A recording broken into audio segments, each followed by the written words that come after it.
Waalaikumsalam. Assalamualaikum warahmatullahi wabarakatuh, teman-teman mahasiswa. Waalaikumsalam warahmatullahi wabarakatuh. Oke, terima kasih ya. Selamat pagi, gimana kabarnya? Sehat-sehat kah? Alhamdulillah sehat, Pak. Alhamdulillah ya, Haikal Hakim, Fauzi Kurniawan, Renaldi Wijaya, Yulian Deni Saputra ya. Ini yang lain pada kemana nih ya? Padahal udah lebih 7 menit nih ya. Oke lah, mungkin mereka nanti bergabung ya. Baiklah, kita mulai aja ya, supaya waktunya tidak tersia-siakan. Oke, teman-teman mahasiswa, sebelumnya saya mohon izin share screen terlebih dahulu.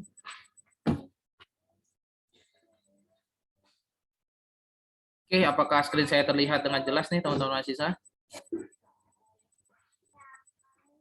Terlihatkah screen saya? Terlihat, Pak. Oke, baik. Oke, ini ya. Oke, baik. Bismillahirrahmanirrahim. Innal hamdalillah nahmaduhu wa nasta'inuhu wa nastaghfiruh wa na'udzu billahi min syururi anfusina wa min sayyiati a'malina may yahdihillahu fala mudhillalah wa may yudlilhu fala hadiyalah. Asyhadu an la ilaha illallah wa asyhadu anna Muhammadan abduhu wa rasuluh. Bismillahirrahmanirrahim. Rabbi shrah li sadri wa yassir li amri wa hlul 'uqdatam min lisani yafqahu qawli. Pertama-tama, marilah kita panjatkan puji dan syukur kita kepada Allah Subhanahu wa taala, Tuhan semesta alam, yang mana telah memberikan kepada kita semua nikmat, rahmat, berkah ya.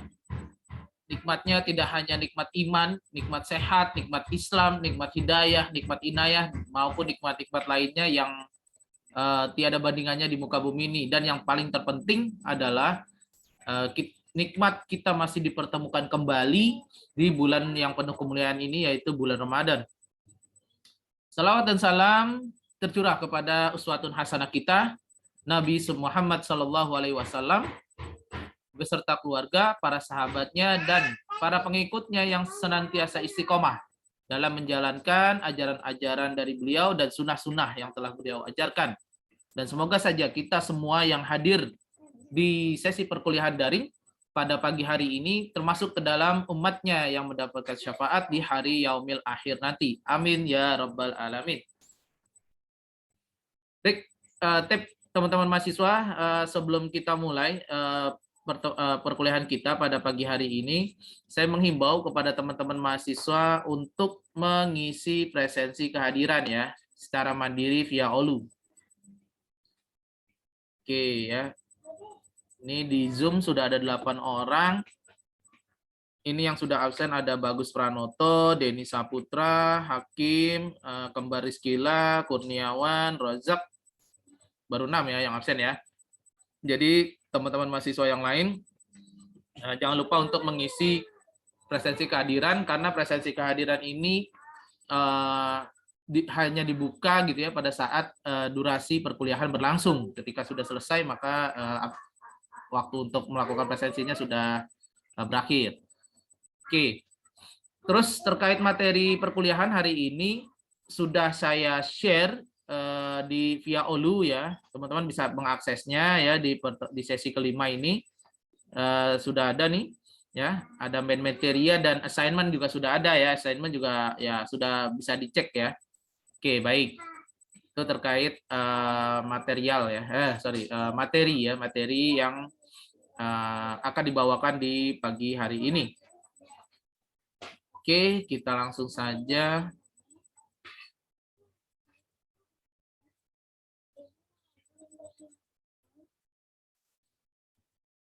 Oke, oh ya, sebelumnya mohon maaf teman-teman mahasiswa, di pekan yang lalu karena sesuai dengan edaran dari rektor bahwa dalam rangka menyambut bulan suci Ramadan itu libur gitu ya, libur dari mulai hari Jumat sampai dengan hari Senin gitu ya. Jadi saya tidak bisa memberikan perkuliahan pada waktu secara daring ya, secara daring maksudnya secara pertemuan sinkronus gitu ya melalui Zoom atau Google Meet.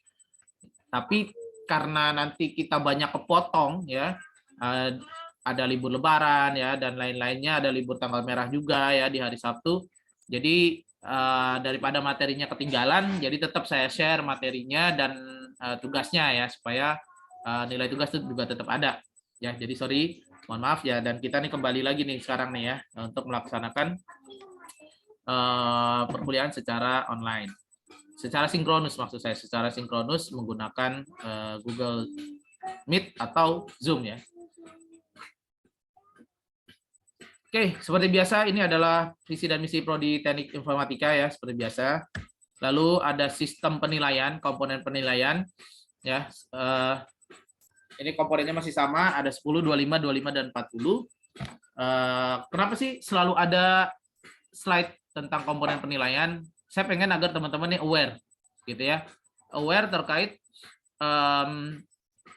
yang akan menjadi penilaian di mata kuliah ini gitu ya. Jadi seperti di awal sekali saya udah bilang waktu pada saat kita di kontrak membahas tentang kontrak perkuliahan ya, RPS, aturan main gitu. Nah, saya udah sempat bilang atau katakan bahwa dosen itu tidak memberikan nilai. Ya, dosen itu hanya menuliskannya saja, menuliskan nilainya saja dari yang manual ya ke sistem. Ya, jadi kita menginputkan ke sistem. Nah, berdasarkan apa kita menginputkan nilai tersebut? Yaitu berdasarkan data-data. Ya, nah, data-datanya itu dari mana? Nah, inilah data-datanya dari komponen penilaian yang ini. Ya, ada dari keaktifan yang besarnya 10%, terus dari proyek atau tugas yang besarnya 25%, terus dari tes ya, tes itu termasuk UTS maupun UAS gitu ya. Nah, jadi kalau misalnya kita atau dosen tersebut nggak punya data-datanya, nggak ada yang bisa dituliskan di sistem gitu ya. Jadi ayo berikan data-datanya ke kami agar saya juga enak gitu menuliskannya di sistem ya. Kenapa sih saya ngomong seperti itu? Karena sampai dengan pertemuan yang keempat ini masih kelima ini ya. Sekarang sesi yang kelima masih ada beberapa mahasiswa yang belum mengerjakan tugas gitu ya. Yang belum mengerjakan tugas.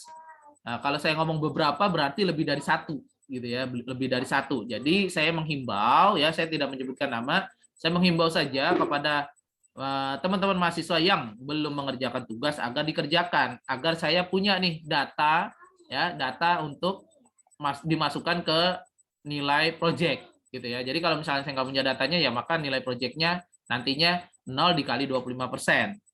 0 dikali 0,25 ya, 25% kan 0,25 ya sama dengan ya 0 gitu ya. Jadi ayo kasih datanya ke saya agar saya bisa. Oke, baik itu ya. Saya menghimbau. Oke, baik. Nah, di pertemuan kelima ini, kita akan ngomongin atau membahas terkait pengumpulan data ya. Pengumpulan data.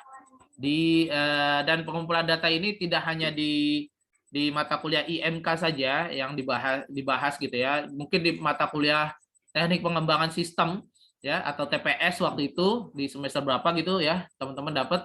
Nah, itu seharusnya udah pernah dibahas gitu ya. Atau di mata kuliah RTI. Nah, karena teman-teman mau RTI nih, maka harusnya juga sudah dibahas terkait bagaimana pengumpulan data. Nah, ini saya lebih spesifik ke pengumpulan data di IMK gitu ya, terkait IMK. Yang menjadi indikator kompetensi pada pertemuan pagi hari ini ya adalah bagaimana pengumpulan data di dalam IMK. Nah, nanti kita akan melihat juga tentang apa sih data yang relevan itu, terus teknik-teknik di dalam pengumpulan data, karakteristik dari data ya, ada data kuantitatif maupun kualitatif. Nah, terus bagaimana pengumpulan datanya, ada pengumpulan data secara daring atau online gitu ya. Terus ada juga pengumpulan data secara offline ya. Oke. Nah, ini adalah ayat untuk muasyabah hari ini ya. Ayat ini selalu ya pada saat 10 hari di bulan Ramadan itu selalu diulang-ulang biasanya sama ustadz-ustadz gitu ya. Nah, ini artinya adalah bagaimana di bulan Ramadan ini puasa itu menjadi wajib ya, menjadi wajib di bulan Ramadan. Terus juga bagaimana kita diajak untuk mengintenskan. Mengintenskan itu artinya membuat sering untuk berinteraksi dengan Al-Qur'an ya. Karena di bulan Ramadan ini nih bulan yang istimewa, semua pahala itu dilipat gandakan gitu ya. dilipat gandakan. Bahkan kalau kita baca Al-Qur'an itu ya dihitungnya itu bukan satu ayat gitu ya, tapi per huruf. Satu huruf itu pahalanya berlipat ganda gitu ya. Bahkan ada yang beberapa hadis itu ya itu dikali 700 gitu ya. Jadi bayangkan ketika teman-teman baca Al-Fatihah saja sudah berapa huruf gitu ya. Nah, kalau misalnya ada yang masih minder karena kurang bisa untuk membaca, nggak apa-apa, baca aja. Malah yang seperti itu dapat pahalanya double gitu ya. Jadi pahala dia membaca Quran dan pahala dia belajar membaca Al-Quran. Pahalanya double. Udah gitu dikali 2 lagi setiap hurufnya gitu ya, dan dikali 700 ya, luar biasa. Jadi ayo pintu surga ini dibuka selebar-lebarnya untuk orang-orang yang mau dan selalu menuntut ilmu. Dan kita nih di pagi hari ini termasuk ke dalam orang-orang yang menuntut ilmu gitu ya. Oke, baik. Jadi saya juga nggak pengen ketinggalan nih buat dapetin kebaikan. Ya, saya mengajak teman-teman gitu ya, sebisa mungkin gitu ya, dengan apa yang saya bisa. Oke, itu teman-teman. Nah, sekarang kita masuk ke pengumpulan data. Pengumpulan data ini kalau di apa namanya tahapan pengembangan sistem ya, atau SDLC lah gitu ya, System Development Life Cycle, itu dia termasuk ke tahapan yang mana, teman-teman mahasiswa? Ada yang bisa bantu saya? Masuk ke tahapan yang mana dia di SDLC? Ada yang masih ingat SDLC dulu? Gimana? Masuk ke? Life cycle. Iya, masuk ke tahapan yang mana dia, Fauzi?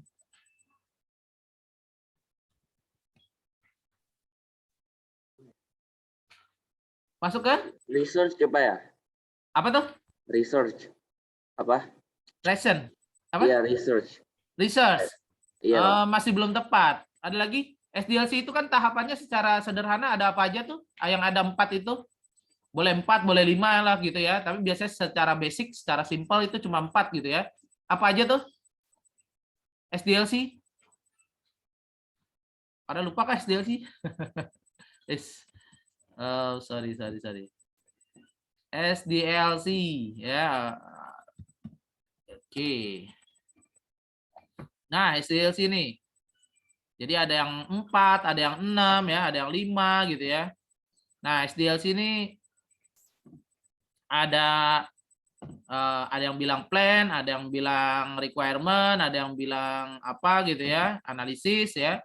Habis itu desain, habis itu development atau perancangan ya, implementasi ya, deploy sama maintenance ya.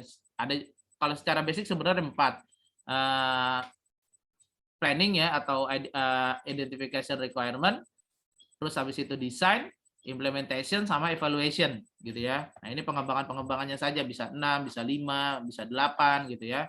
Nah, kalau pengumpulan data itu masuk ke tahapan paling awal, yaitu analysis requirement. Ya, analysis requirement atau pengumpulan data atau identifikasi kebutuhan. Ada yang bilang juga data fundraiser gitu ya, bagaimana lah itu istilahnya ya.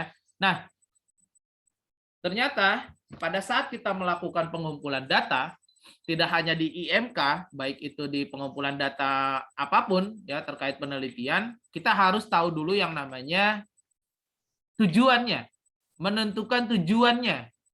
Ya, bahkan di skripsi atau penelitian itu di awal-awal setelah latar belakang ditanyakan tujuannya, tujuan dari penelitian, gitu ya. Jadi selalu ada tuh tujuannya. Kita mau melakukan pengumpulan data ini kita harus tentukan dulu untuk apa, gitu ya. Nah, setelah itu kita mengidentifikasi partisipan.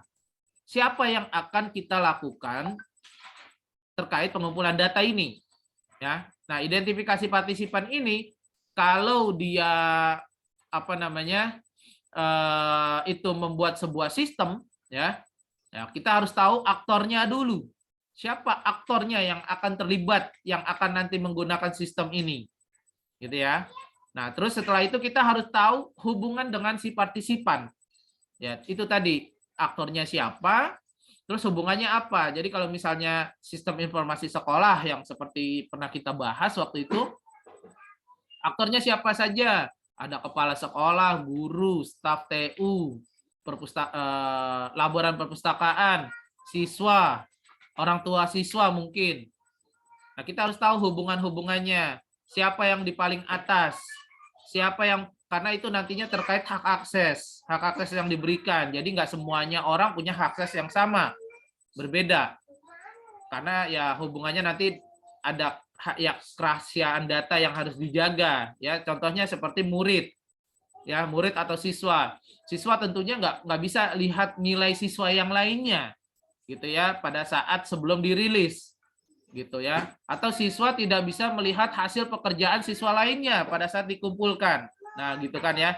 Jadi kita harus mengetahui keterhubungan itu. Nah, itu didapat dari mana? Pada saat kita melakukan identifikasi di awal, gitu. Dan kita make sure pada saat kita menanyakan itu atau pada saat pengumpulan datanya, boleh wawancara atau kuesioner, gitu ya, kita make sure-kan lagi, kita pastikan lagi apakah siswa atau ke guru, gitu ya, apakah guru boleh melihat data gaji guru yang lainnya kah, gitu ya. Jadi pertanyaannya model-model seperti itu sebenarnya memastikan, gitu ya, memastikan apa yang sudah kita buat di awal. Terus kita melakukan triangulasi data. Nah, triangulasi data ini sebenarnya keterhubungan, gitu ya. Jadi sebenarnya agar datanya ini tidak terlalu melebar, gitu. Jadi atau ada juga yang berpikir bahwa ini triangulasi data ini supaya datanya itu, data yang kita kumpulkan itu nantinya akan yang benar-benar digunakan saja. Jadi kalau misalnya data yang tidak digunakan, maka ya itu nggak perlu kita masukkan, gitu ya. Terus pilot studies, ya, kita belajar dari literatur atau dari proyek-proyek yang sudah ada terkait bagaimana mengumpulkan data secara efisien. Oke. Nah, ngomongin data, ya, ternyata data ini secara garis besar ada dua, yaitu ada data yang kuantitatif, ya, yang sifatnya numerik, ya, atau bisa dilakukan kalkulasi, gitu ya, seperti kalkulasi penambahan, pengurangan, terus perkalian, pembagian, dan ada juga data yang sifatnya kualitatif. Nah, kualitatif ini kebalikan dari kuantitatif. Kualitatif itu merupakan data yang tidak bisa kita lakukan kalkulasi, tidak bisa dikalkulasi, gitu ya. Nah, data-data seperti ini sifatnya adalah data yang naratif atau deskriptif, gitu ya. Tapi tentunya data yang kualitatif ini nantinya juga bisa sih sebenarnya kita lakukan penghitungan, gitu ya. Nah, ini tentunya ada berbagai caranya, gitu ya. Salah satunya yang paling simpel atau yang paling mudah dan yang paling terkenal, yaitu dengan menggunakan skala Likert, ya, skala Likert. Jadi dibikin range seperti itu, gitu ya. Jadi kalau misalnya teman-teman melakukan pengumpulan data, ya, datanya bersifat kualitatif, ya, yang dikumpulkan. Jadi misalnya pertanyaan, nah, dibuatlah jawabannya dengan model skala Likert agar nanti bisa dihitung. Misalnya dibagi 5, gitu ya, 5 range atau 5 kuadran. Jadi jawabannya nantinya, misal pertanyaan seperti ini, bagaimana menurut Bapak Ibu sistem yang saat ini sedang digunakan di sekolah Bapak Ibu, gitu ya, atau di tempat Bapak Ibu. Nah, dia hanya menjawabnya agar ini bisa dihitung atau diukur, kita kasih pilihan dengan skala Likert. Misalnya sangat memuaskan, terus memuaskan, biasa saja, kurang memuaskan, dan sangat tidak memuaskan, gitu ya. Jadi kalau misalnya sangat tidak memuaskan pilihannya, maka itu 1 nilainya, gitu. Nah, kalau yang paling sangat memuaskan, maka itu nilainya 5. Jadi seperti itu. Nantinya kita bisa hitung itu, gitu ya. Oke, itu tadi terkait tipe-tipe data. Oke, nah ini adalah salah satu contoh dari data kualitatif, ya. Nah, ini diambil dari jurnal tahun 2018 dari jurnalnya Adi Negoro, ya, yang judulnya adalah analisis pengalaman pengguna pada website e-commerce, ya, dengan menggunakan usability testing. Nah, usability testing ini di IMK nanti ada bahasan lainnya lagi, ya, di pertemuan lainnya lagi. Nah, nanti ini juga nanti dibahas secara pengantar saja, ya. Nanti akan dibahas detail di pertemuan, gitu ya, di pertemuan berikutnya atau di keberapa, gitu ya. Oke, user experience questionnaire dan studi kasusnya pada Lazada, Blibli, dan JDID. Oke. Jadi contohnya ya, modelnya dia merupakan nih menggunakan kuesioner, dia mendapatkan data kualitatifnya menggunakan kuesioner yang diambil dari focus group discussion. Nah, focus group discussion ini adalah model jadi dikumpulkan gitu ya, dikumpulkan secara bersama-sama gitu beberapa partisipannya ya, terus dikasih pertanyaan. Nah, sifatnya kualitatif. Nanti makanya itu jawabannya yang kita buat secara di range menjadi skala Likert gitu ya. Nah, ini contoh pertanyaan seperti ini. Informasi ketersediaan produk yang kurang jelas gitu ya, dan lain-lainnya. Nah, seperti itu ya. Jadi pertanyaan seperti ini. Nah, ini ada kode wawancaranya, kode FGD-nya berapa ya. Ini contohnya, dan yang di sini adalah hasil jawabannya. Ya, setelah tadi ya misalnya ada yang menjawab sangat memuaskan, berarti nilainya 5 gitu ya, dan lain-lain sebagainya, diolah dan dibuat grafiknya. Kalau masih belum dibuat grafiknya, masih berbentuk data tabel-tabel, maka itu sangat sulit untuk dibaca gitu ya, untuk dibaca oleh orang lain gitu ya. Kalau mungkin kita sendiri yang mengambil datanya kita mengerti, tapi kalau orang lain membacanya sulit. Nah, oleh karena itu dibuatlah dalam bentuk grafik harusnya ya. Nah, ini terlihat misalnya yang Lazada warna kuning terkait pertanyaan yang nyerempet, bukan nyerempet ya, yang membahas tentang daya tarik di Lazada, di e-commerce gitu ya.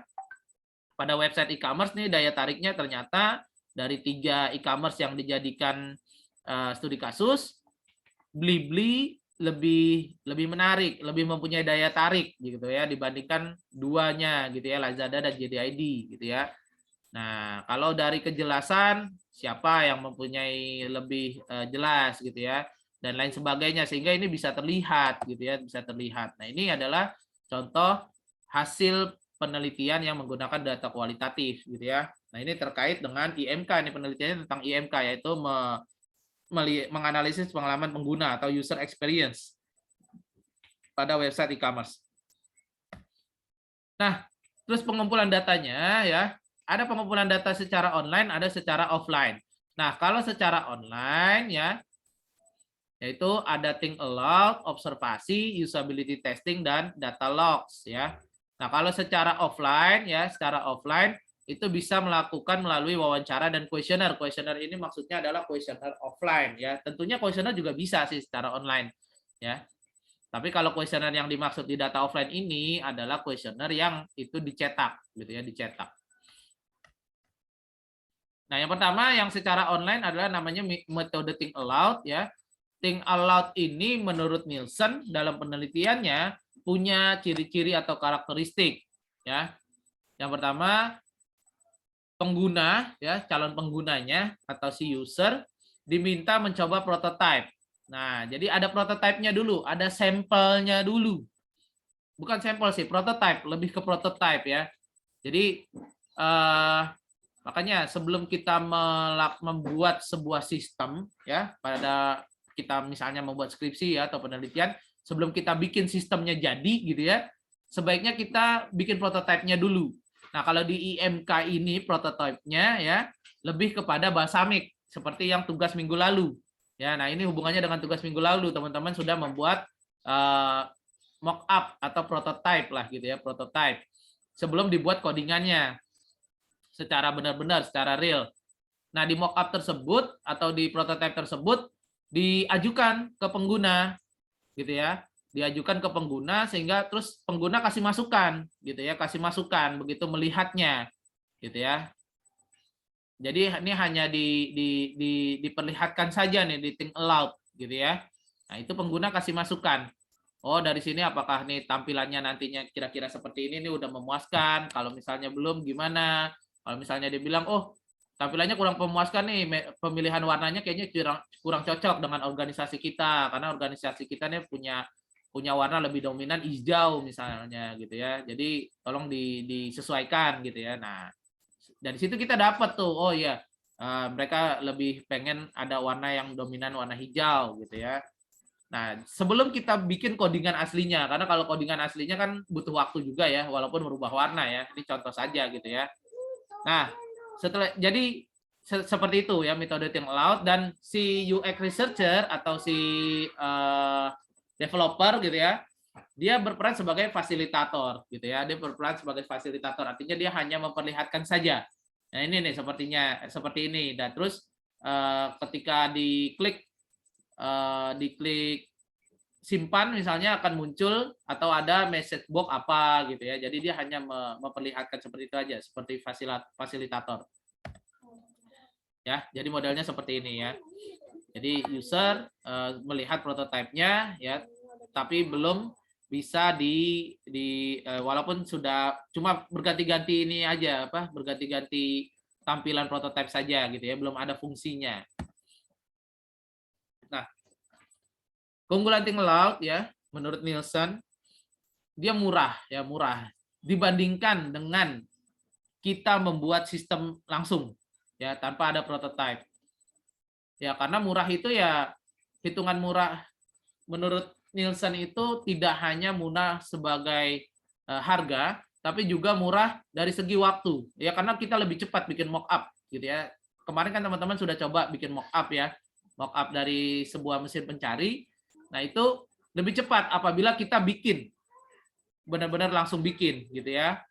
Nah, ini dia nggak memerlukan alat khusus. Bisa saja mock-up-nya ini ya tidak harus balsamik, bisa juga di sketch gitu ya, digambar sketch. Nah, bisa saja seperti itu. Di sketch secara sederhana. Ya, murah gitu ya. Walaupun terus juga kalau balsamik juga kan dia gratisan, free gitu ya, free. Ya mungkin teman-teman hanya perlu mendaftar saja ya, subscription gitu ya. Tapi dia free. Terus dia fleksibel. Prototipe ini tidak hanya digunakan di pengembangan sistem saja, di pengembangan antarmuka atau IMK juga bisa ya. Di dalam misalnya membuat sebuah rancangan mesin ya, kalau di teknik mesin ya ada gambar desainnya. Ya, jadi sebelum membuat mesin yang sebenarnya, misalnya membuat mesin pengupas singkong. Nah, dia udah bikin nih mesin pengupasnya, tapi ternyata begitu dikasih lihat nih udah bikin capek-capek, udah ngabisin material ya, alat, logam ya dan lain sebagainya, waktu. Ternyata kliennya nggak mau. Wah, jangan seperti ini gitu ya. Mesinnya kebesaran, pabrik kita kecil gitu karena kita hanya UMKM. Nah, akhirnya bongkar ya, sia-sia pekerjaannya. Nah, makanya fleksibel, dibuat dulu lah sketsanya atau mock-up-nya atau prototipenya ya menggunakan balsamik atau apa, kan biasanya ada ukurannya juga, apalagi gambar desain juga ada ya ukurannya. Nah, sehingga itu nanti ada gambaran si user atau si klien gitu ya. Nah, kalau gambar desain untuk produk mesin gitu ya, nah itu sebaiknya yang 3 dimensi agar terlihat gitu ya dimensinya, itu lebih baik. Oke, dan ini juga mudah dipelajari ya karena simpel ya. Jadi kemarin itu kan cuma drag and drop saja ya untuk yang project yang kemarin. Terus yang berikutnya adalah terkait metode observasi. Ya, metode observasi ini artinya pengamatan. Kita melakukan pengamatan. Nah, menurut Nielsen juga nih observasi ini dibagi menjadi 3. Ada yang sifatnya observasi langsung di lapangan, ada yang sifatnya observasi langsung melalui control environment atau lingkungan yang terkontrol, ada juga yang sifatnya observasi secara tidak langsung. Ya. Nah, kalau misalnya dia observasi langsung di lapangan ya seperti kita datang langsung ke klien kita. Gitu ya, kita melihat sistem yang sedang berjalan saat ini gitu ya. Di sana di tempat klien kita tuh ya mereka menggunakan framework-nya apa ya, apakah Windows, apakah Linux gitu ya mereka menggunakannya, atau selama ini mereka menggunakan program bahasa pemrogramannya apa, apakah .NET, Java ya framework-nya ya dan lain-lain ya, sehingga kita tahu nih, oh berarti terus kita tawarkan kalau misalnya nanti sistemnya kita usulkan dengan menggunakan framework yang berbeda yang lebih fleksibel nih, mau apa enggak gitu ya. Nah gitu mereka mau apa enggak gitu ya. Kalau misalnya mereka oh kita udah lama pakai .NET dan sesuai juga dengan spesifikasi hardware yang ada di perusahaan kita gitu. Jadi sebaiknya .NET aja ya udah. Nah, itu kan jadi masukan juga kan buat si developer. Terus kita memperhatikan besar partisipasi peserta. Artinya sistem yang akan kita buat ini nantinya bisa untuk diakses atau digunakan oleh berapa partisipan, berapa user gitu ya. Apalagi secara bersama-sama gitu ya. Jadi kalau misalnya di perusahaan itu ada misalnya ada 200 pekerja ya. Nah, kita harus memperhitungkan itu. Jangan sampai kita bikin sistem hanya bisa diakses secara bersama untuk 10 orang aja. Jadi kalau ada taruhlah oke 200-nya nggak pakai komputer gitu ya, setengahnya lah 100 orang mengakses secara bersama-sama. Kita hanya bikin besarnya hanya 10 gitu misalnya. Nah, maka itu terjadi kemacetan gitu ya. Sistemnya tuh akan lebih lambat meresponnya gitu. Jadi kita harus memperhatikan itu juga. Terus juga kita harus memperhatikan etnografi. Nah, etnografi ini sebenarnya banyak sih ya, secara luas diartikannya. Ya bisa saja atau bisa saja yang paling mudah adalah kondisi geografis. Ya, kondisi geografisnya misalnya sistem yang dibuat yang akan kita buat itu atau yang sedang berjalan deh gitu ya. Yang sedang berjalan ini kondisi etnografinya ini seperti apa gitu ya. Apakah sistem ini hanya digunakan di kantor ini saja, di jaringan lokal saja gitu ya, tidak harus terhubung internet karena banyak rahasia-rahasia perusahaan yang kalau dihubungkan ke internet banyak virus yang masuk dan lain sebagainya.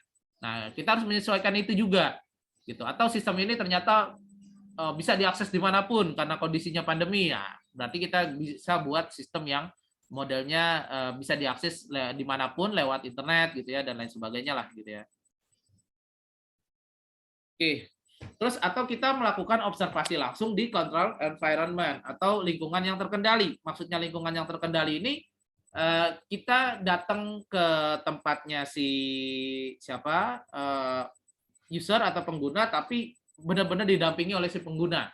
Jadi kita nggak sembarangan melihat, itu kita benar-benar si pengguna yang menjelaskan. Nah itu artinya itu dilakukan di lingkungan yang terkendali ya, control environment. Jadi nggak sembarangan kita lihat-lihat gitu ya, karena ada di beberapa perusahaan ya, kalau misalnya nanti teman-teman dapat project, itu ada beberapa perusahaan yang restrict gitu ya. Jadi kalau misalnya teman-teman datang, itu benar-benar didampingin. Kita nggak boleh sembarangan lewat gitu ya, nggak boleh karena gini, ada di beberapa perusahaan deh dari pengalaman saya gitu ya dulu, kalau kita orang luar, kita nggak boleh lewat bagian desain. Nah gitu ya, jadi kita nggak boleh lewat divisi desain, itu nggak boleh tuh gitu ya kalau kita orang luar, karena itu benar-benar rahasia perusahaan tuh terkait desain ya. Itu di salah satu perusahaan yang makanan ya, kemasan makanan gitu ya. Nah jadi dia benar-benar desainnya itu ya nggak mau orang tahu sebelum itu di launching di luaran, takut diikutin desainnya gitu ya. Nah keramik juga gitu, bukan keramik sih, granit, marmer ya, marmer juga gitu. Marmer itu kan ada corak-coraknya ya, marmer atau granit ya. Nah itu benar-benar coraknya itu nggak sembarangan gitu ya. Jadi yang desain itu pun apa ya istilahnya ya? Ya ada perjanjian khusus lah, agreement khusus supaya desainnya ini nggak blueprintnya ini nggak didapetin sama perusahaan lain atau kompetitor ya. Jadi benar-benar yang megang ya perusahaan itu gitu ya. Granit gitu ya, ada corak khususnya ya. Gitu. Jadi mereka benar-benar yang masalahnya hak cipta, rahasia perusahaan ya gitu, apalagi desain ya, terkait desain sama paten itu mereka aware gitu ya. Nah terus yang terakhir adalah observasi tidak langsung. Nah observasi tidak langsung ini kita nggak perlu datang ke perusahaannya, kita cari melakukan pengamatannya melalui internet misalnya, atau melalui selain dari internet melalui yang pernah kita baca baik di koran atau apa gitu ya, terus kita cari infonya di internet gitu ya, di websitenya mereka gitu ya, kira-kira mereka websitenya selama ini pakai apa nih, berjalan di CodeIgniter kah gitu ya, atau HTML5 kah gitu ya. Nah kita bisa meraba-raba dari situ gitu ya.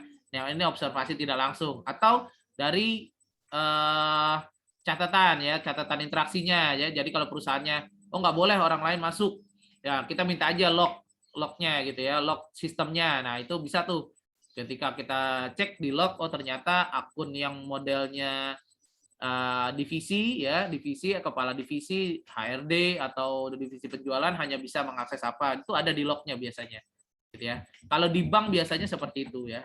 Ini ada perusahaan yang memang kita nggak ya kayak bank juga spesifik ya, sensitif, apalagi BI ya, Bank Indonesia juga dia paling ngasih kita log gitu ya. Kalau mau nge-build ini ya kasih log gitu ya, kasih lognya dulu biar dipelajarin gitu ya.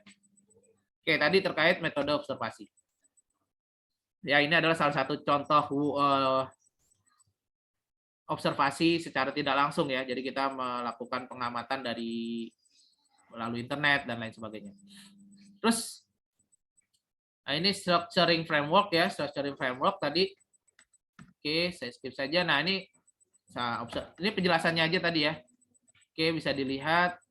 Baik, yang berikutnya adalah usability testing. Nah, tadi seperti di awal sudah saya sampaikan bahwa usability testing ini akan ada bahasanya tersendiri ya di mata kuliah ini. Nah, ini hanya pengantarnya saja. Metode usability testing ya punya ciri-ciri atau karakteristik. Sama seperti yang think aloud, tapi si penggunanya ini, calon penggunanya ini jadi benar-benar merasakan sistemnya, prototipenya. Jadi prototipenya ini sudah diberikan fungsi. Nah, Balsamiq juga bisa nih diberikan fungsi. Jadi udah ada tombolnya, kita berikan fungsi. Jadi kalau diklik tombol menu dashboard, misalnya dia akan muncul tampilan yang mana. Jadi bisa seperti itu. Kalau Balsamiq juga bisa. Nah, jadi gitu. Misalnya kita membuat sebuah web, ya, penggunanya disuruh mencoba prototype. Kalau tadi hanya mengutarakan atau ngasih feedback saja, nah kalau sekarang nih behavior-nya direkam. Jadi setelah misalnya pengguna nih, nanti kita kasih kasus gitu ya, kita kasih kasus. Bapak disuruh menginput data baru, misalnya ini adalah website e-commerce gitu ya, disuruh untuk belum pernah sama sekali belanja di e-commerce ini, dan Bapak nih diminta mendaftar gitu ya, menjadi pendaftar baru gitu ya, registrasi lah istilahnya. Nah, kita cuma kasih awalan pada saat registrasi, nanti klik registrasi. Nah, begitu diklik registrasi ya, ini masih prototype, belum sistem. Pada saat diklik registrasi, nah itu kan muncul tuh tampilan halaman registrasi. Nah, setelah itu kita memperhatikan behavior-nya dia seperti apa. Behavior itu kelakuan ya, kebiasaan atau kelakuan. Kebiasaannya dia pada saat muncul halaman registrasi apa? Langsung mengisi kah? Atau ada juga orang yang langsung melihat ke bawah, lihat-lihat dulu, scroll ke bawah gitu ya, dan lain sebagainya. Nah, terus kita catat ya, direkam atau dicatat. Ya. Nah, setelah itu kita kasih kasus apa? Lihat mencari sebuah produk misalnya. Nah, itu kita ini lagi, kita kasih kasus lagi, terus kita perhatikan lagi behavior-nya dia. Apakah si usernya ini merasa kesulitan karena terlalu banyak yang harus diisi ya, atau si user ini merasa kurang nyaman karena kombinasi warnanya terlalu apa gitu ya, terlalu semuanya warna-warna ceria kah atau bagaimana gitu ya. Nah, itu minta feedback-nya juga. Ya, jadi bedanya ini behavior-nya yang diperhatikan atau yang menjadi catatan ya. Tidak hanya feedback-nya. Kalau tadi hanya think aloud, hanya feedback-nya saja, dia hanya menyampaikan apa ya namanya ya, sarannya dia saja gitu ya. Nah, sama si developer berperan sebagai test moderator ya. Tadi ya ada kasus-kasus ya. Kalau kita ngomongin tes ya, testing, itu ada case-nya, test case ya, case-nya. Ya, dia ngasih tas-tas tertentu ya. Tadi ya ada tugas-tugasnya ya, misalnya mencari sebuah produk. Nah, itu dia bisa nggak, kesulitan nggak gini dari tampilan prototype ya. Jadi masih prototype. Ini adalah keunggulan dari usability testing ya. Jadi kita bisa dapatkan feedback yang sangat berkualitas ya. Nah, ini benar-benar membantu meningkatkan kualitas dari desain interaksi kita atau antarmuka kita ya, antarmuka yang sudah kita rancang. Terus kita mengukur behavior, kebiasaan gitu ya. Jadi bukan hanya masukan saja atau referensi dari pengguna saja, tapi kita mengukur behavior atau kebiasaannya. Terus kita membantu juga si developer untuk fokus pada fitur yang memang diperlukan saja. gitu ya. Jadi ada beberapa memang yang sudah kita buat nantinya ternyata itu nggak pernah digunakan gitu ya, nggak pernah dipakai. Nah ini kan sayang-sayang gitu ya, karena ini menentukan jumlah size dari aplikasi kita atau program kita ya. Jadi fitur yang memang tidak digunakan ya kita anggap nggak usah ada gitu. Kalau memang dari behavior-nya itu dia nggak sama sekali nggak digunakan ya udah. Ya contohnya ini ya. Jadi kita memperhatikan behavior-nya dia gitu ya. Nah ini adalah metode pengumpulan data terkait secara offline ya dengan menggunakan wawancara. Ya. Nah wawancara ini ada yang modelnya unstructured, ada yang modelnya structure, ada yang modelnya gabungan atau semi structure, ada yang modulnya focus group ya, focus group discussion atau FGD. Nah untuk yang unstructured ya, kalau wawancara dilakukan pendekatan unstructured itu berarti wawancaranya ini tidak dipandu oleh skrip, jadi nggak dipandu oleh skrip, mengalir saja gitu ya, bebas, fleksibel, mengalir saja. Nah tentunya metode pendekatan ini ada kelebihan dan kekurangannya. Kelebihannya adalah data atau informasi yang diperoleh dari wawancara tersebut tuh lebih kaya dan mendalam. Ya, lebih kaya dan mendalam karena itu mengalir saja gitu ya. Tapi kita menjadi nggak fokus gitu ya. Nggak fokus karena bisa saja ya karena ngomonginnya kemana-mana sehingga data yang kita dapatkan ini yang seharusnya kita dapatkan pada saat sesi wawancara yang berakhir ternyata kita sampai akhir wawancara kita nggak dapat gitu ya. Karena ya itulah namanya manusia kan tempatnya lupa gitu ya. Karena kasihkan wawancara, ngobrolnya kemana-mana, karena nggak dipandu skrip, maka kita data yang seharusnya penting kita nggak dapatkan. Nah kalau pendekatan structure itu dipandu oleh skrip, ya. Jadi ada skripnya, apa saja yang harus ditanyakan, gitu ya. Ada panduannya. Nah tapi karena misalnya kita udah jadwalkan ya. Karena biasanya tuh wawancara itu kita dikasih waktu nih sama si user, ya. Pak boleh wawancara terkait pengumpulan data? Oh boleh, setengah jam aja ya Mas, karena masih ada agenda lain. Ya kita harus hormati itu, gitu ya. Karena mereka punya agenda lain juga, gitu ya, keperluan yang lain. Nah, karena kita sudah nyiapkan misalnya ada 20 pertanyaan dan kita hanya diberikan waktu 30 menit misalnya setengah jam, maka itu kurang lebih satu pertanyaan itu 1,5 menit gitu ya, atau antara 1 dan 1,5 menit. Maka itu kita menjadi kaku gitu ya. Jadi kaku nih, gitu ya. Apa yang harus ditanyakan dan jawabannya kita nggak bisa lebih explore gitu. Kita nggak bisa lebih explore lagi. Ya karena kita pengennya nih semua pertanyaan yang sudah kita list ya itu bisa dijawab sama dia gitu ya. Nah, jadi kekurangannya itu ya sangat kaku dan yang informasi yang diperoleh ya tidak detail, tidak mendalam gitu ya. Ya itu tadi karena kita mau mengejar supaya pertanyaan yang sudah kita list ini dijawab semua sama dia gitu ya. Nah, ini berikutnya adalah semi structure. Semi structure ini adalah gabungan dari structure dan unstructured ya. Nah, dia dipandu oleh skrip ya, tapi tentunya tidak kaku, artinya ya kalau kita melakukan pendekatan dengan semi structure ya karena ini menggabungkan antara structure dan semi structure, maka sebaiknya pertanyaannya itu tidak terlalu banyak ya karena kita ingin explore. Jadi pertanyaan nomor 1 dia jawab kan, terus habis itu kita explore tuh pertanyaan nomor 1 gitu dengan durasi yang sama, misalnya 30 menit, hanya dikasih 30 menit oleh si user gitu ya. Jadi kita seperti itu ya, tetap ada skrip apa saja yang harus kita tanyakan, tapi sebaiknya tidak banyak pertanyaannya ya. Nah ini punya kelebihan yaitu menawarkan keseimbangan antara kekayaan informasi yang kita dapatkan ya dan juga banyaknya informasi yang kita dapatkan ya gitu ya. Jadi ini sangat bagus nih yang semi structured. Yang terakhir adalah focus group ya, FGD. Nah, kalau FGD ini, kalau yang tadi structure, unstructured, dan semi structure itu spesifik kepada satu orang saja atau orang tertentu saja. Nah, kalau FGD, focus group discussion, ini secara bersama-sama mewawancarai banyak ya yang terlibat dan mereka biasanya melihat dari sudut pandang mereka masing-masing ya.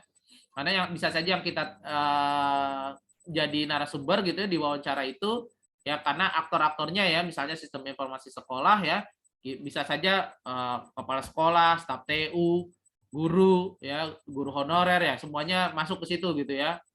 Pengennya sistem ini seperti apa? Nah, mereka ngelihat ini. Nah, itu kita dapat dari berbagai sudut pandang tuh masukannya ya. Cuman ya itu tadi bisa saja malah terlalu banyak tanya jawab di situ gitu ya kalau fokus discussion ya. Karena ini sifatnya lebih besar ya gitu ya. Jadi nggak person to person, jadi lebih ke beberapa dan itu dilakukan secara bersama-sama berbarengan ya. Nah, ini focus group discussion. Oke ya, ini adalah model pertanyaan ya, pertanyaan saja ya, tipe yang terbuka dan yang tertutup ya, dan lain sebagainya. Nah, ini ada beberapa tips ya untuk menghindari wawancara ya. Nanti ini sebenarnya penting ya buat teman-teman yang nanti akan melakukan pengumpulan data ya pada saat RTI kan, bab 1 sampai bab 3 ya. Nah, ini kita biasanya dosen tuh pada mau bikin ini gitu kan ya. Nah, dosennya bilang ya udah pengumpulan data dulu deh, wawancara dulu atau ke sekolahnya dulu atau observasi dulu lah gitu ya. Nah, ini kita penting tuh. Makanya ini bisa ya. Teman-teman tinggal dicek gitu ya tipe-tipe pertanyaan yang yang efisien gitu ya, yang sangat efisien yang nantinya bisa digunakan gitu ya. Oke. Itu bisa dibaca aja. Ini sama alur wawancaranya juga. Nah, terus ada kuesioner. Nah, kuesioner ini bisa secara online, bisa secara offline ya. Nah, ini kuesioner juga ini dia lebih mudah di-share-nya atau disebarkannya ya, baik itu secara online melalui media sosial atau secara offline. Kita sebar yang model di print terus kita kumpulkan ya. Jadi ada beberapa kelebihan sama kekurangannya.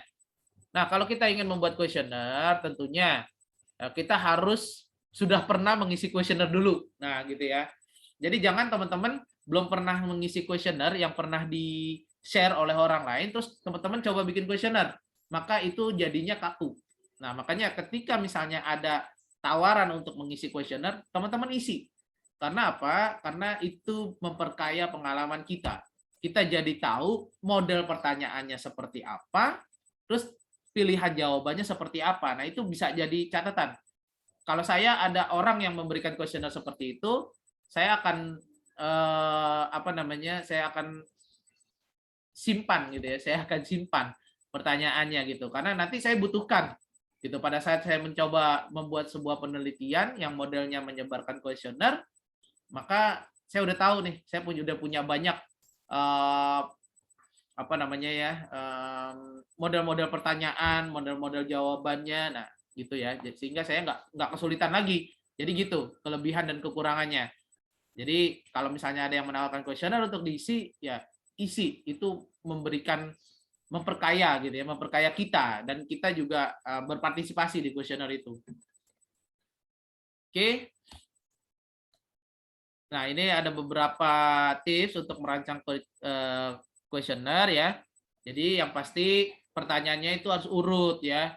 Jadi jangan kita langsung fokus ke pertanyaan tapi lupa menanyakan identitas ya, identitas. Jadi walaupun identitas ini tidak disebarluaskan ya. Jadi hanya untuk kepentingan si peneliti saja ya, misalnya nama, usia, nah gitu ya. Usia juga kita harus jangan langsung usia dikasih nomor gitu ya, atau sama dengan gitu ya usianya ya, disuruh pilih sendiri. Nah, itu jangan. Jadi kasih range. Kalau kita nanyain usia, kasih range ya, sebaiknya ya. Usia berapa nih, antara 10 sampai 20 tahun, 20 sampai 30, 30 sampai 40 atau di atas 40 gitu ya. Nah, itu kan lebih elegan gitu ya, lebih elegan. Karena ada beberapa orang yang sensitif nih kalau ditanya usia ya, apalagi wanita biasanya. Nah, gitu ya. Jadi kasih range gitu ya. Nah, terus populasi yang berbeda memerlukan kuesioner yang berbeda ya. Jadi kalau misalnya sebenarnya lebih kepada model-model kuesioner sih gitu ya. Jadi terkadang orang-orang tua, misalnya kita mau dapetin kuesioner dari orang-orang tua, tentunya mereka kalau kita share kuesionernya secara online, ya mungkin yang terisi hanya sedikit. Nah, kita share secara yang offline. Tapi kita yang isiin. Kalau mereka udah isiin aja. Nah, kita yang bantu nulisin. Tapi pertanyaannya tetap mereka yang jawab. Nah, itu boleh seperti itu. Gitu ya. Jadi misalnya kita ajukan pertanyaan, kalau dia bilang, oh ini saya jawabannya sangat memuaskan. Nah, berarti kita yang centang sangat memuaskan. Gitu ya. Nah, gitu biasanya. Oke. Nah, terus cara menjawab pertanyaan kuesioner perlu dijelaskan ya. Apakah ini... Karena ada beberapa kuesioner itu yang pilihannya bisa lebih dari satu. Ya. Jadi ada yang kayak misalnya hobi. Hobi, ada pilihan hobi, futsal, berenang, lari. Nah itu kan nggak mungkin pilihannya hanya satu. Jadi bisa lebih dari satu. Jadi bisa dijelaskan gitu ya, bisa dijelaskan bahwa ini boleh memilih lebih dari satu. Gitu ya. Terus ya ini yang pasti kita menghindari kuesioner yang terlalu panjang. Karena kalau kuesionernya terlalu panjang, yang mengisinya juga akan bosan, gitu ya, bosan. Ya jadi makanya tadi. Kenapa bisa seperti ini ya itu tadi karena apakah pertanyaannya terlalu luas itu satu atau yang keduanya apakah si yang membuat kuesioner ini kemungkinan cuman punya model-model pertanyaan yang sedikit gitu ya. Jadi makanya saya bilang kalau teman-teman sering isi kuesioner, teman-teman tuh tahu tuh oh model pertanyaannya modelnya langsung seperti ini sehingga dapat jawabannya. Jadi nggak perlu berbelit-belit gitu ya. Jadi ada beberapa pertanyaan yang kalau menurut teman-teman ini nggak digunakan, ya nggak terpakai, ya nggak usah juga, gitu ya. Ya ini secara runut dan sistematis tadi ya, sudah. Ya ini format-format kuesioner, ya tadi karena harus dijelaskan, ada yang memang ini harus dipilih salah satu saja, tidak boleh dua pilihan ya, seperti ya tidak, atau ada yang modelnya opsi, yang bisa dipilih lebih dari satu, gitu ya, dan lain sebagainya lah, gitu ya, banyak. Oke, ini kiat-kiat saja ya. Kelebihan kuesioner daring ya dibandingkan offline ya. Ini salah satu contohnya. Terus kelemahannya. Nah, pada saat pengumpulan data ya baik itu wawancara, observasi di lapangan, kuesioner ya secara offline ya. Itu sebaiknya apalagi wawancara ya, sebaiknya selain teman-teman bawa catatan dibuktikan juga dengan dokumentasi berupa foto atau rekaman audio. Nah, ini menjadi sangat penting. Kenapa? Karena bisa saja pada saat teman-teman mencatat pertanyaan mereka, jawaban dari si narasumber, bisa saja tuh ada yang terlewat. Nah, oleh karena itu, ada rekaman audionya. Sehingga nanti pada saat kita sampai ke kantor atau ke kampus gitu ya, atau ke kosan, kita wah ini kayaknya pertanyaan ini belum kejawab nih, kita putar lagi rekaman audionya, oh ternyata ada nih jawabannya. Nah, kita bisa tambahkan atau lebih melengkapi lah, dilengkapi gitu ya. Tapi tentunya etikanya sebelum memulai merekam audio izin dulu ya. Apakah wawancara ini boleh saya rekam untuk keperluan supaya jawabannya itu tidak ada yang terlewatkan gitu ya. Jadi hanya untuk keperluan penelitian, tujuannya adalah agar jawaban dari Bapak Ibu ya narasumber ini tidak ada yang terlewat oleh saya gitu pada saat mencatat. Itu jelaskan seperti itu ya. Oke.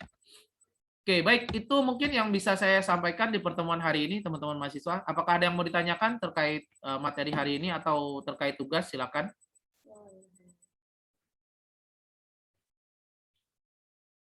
Oke, gimana? Ada yang mau ditanyakan? Tugasnya ini ya, bisa dicek ya.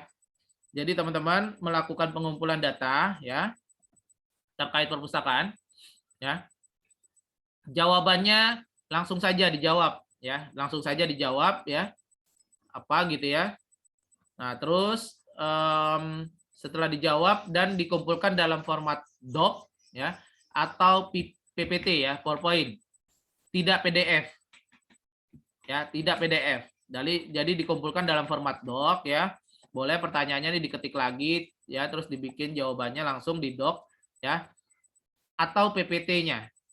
Ya, langsung di sini nih, di PPT ini ya. Tapi ini PDF ya yang di-share ya. Ya, Anda bikin PPT sendirilah gitu ya. Oke ya. Dan itu disubmit ke OLU ya. Semua anggota tim mensubmit ya, walaupun itu dikerjakan secara berkelompok tapi semua anggota timnya mensubmit. Oke.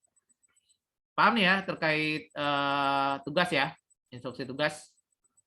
Paham, Pak. Oke, alhamdulillah ya. Baik, apabila tidak ada yang ditanyakan, ada yang mau ditanyakan? Pak, maaf saya mau tanya Pak. Boleh, silakan Bahrul. Kan gini, terkait pengumpulan data itu kan kita itu diminta data ke user ya Pak ya. Ya. Nah, data-data itu sebenarnya apa ya? Dia itu sebenarnya masalah-masalah yang mau di solve apa gimana ya Pak? Misalkan si user ini butuh sebuah sistem untuk apa gitu. Nah, berarti pertanyaan yang dimasukin itu terkait yang sistem yang ingin dibuat gitu ya Pak ya? Iya. Sebelum masuk ke sana ya, sebelum masuk harapan sistemnya nanti seperti apa, Anda gali dulu sistem yang berjalan saat ini nih seperti apa. Ya, misalnya nih gini ya. Sistem informasi sekolah misalnya ya.